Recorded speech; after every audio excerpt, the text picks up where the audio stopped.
ઉધરાઈથી અજય ગોબર બોલું છું. ઝીણા રામાને કોઈ નાઇટમાં લેતું નતું. તારે ખાટા ગભાની પેઢીએ ઘોઘાબારામાં ગયા ના.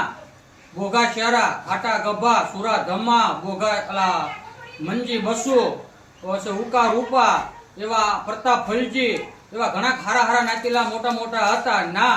ગંધવાની કાંકરી ઘોઘાબારામાં નાખેલી હતી નાખી અને ગોબર ધ્રમસિંહે કાંકરી મેકેલી હતી કે મારો આટલું હવેલી ખાઈ ગયેલો છે.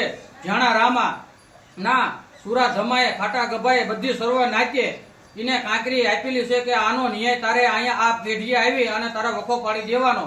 તો ના એ વખો પાડતા ના આવ્યો નહીં અને ખાટા ગભાની પેઢીએથી અમે નાથી ઠોક લખ્યા ના. પાછા લંગાળા વાળાએ જે ગંધવાની કાંકરી દરિયામાં નાખી, ઘોઘાબારામાં દરિયામાં નાખી હતી એ કાંકરી લઈ અને જાણા રામાના ખિસ્સામાં નાખી અને ના ગંધવાની કાંકરીના ખિસ્સામાં નાખી અને ના દીકરી મરી ગયેલ છે. અને પાસા રાણા અને મેરા શેરા અને મેરા રાણા આ બધી નાચ છે. તો અત્યારે ઈ કાંકરી ઘોઘાબારાની લઈ અને જાણા રામાના ખિસ્સે નખાવી ગંધવાની અને ના દીકરી મરી ગયેલી છે. તો મારી નાચ આનો ન્યાય તમે કરજો.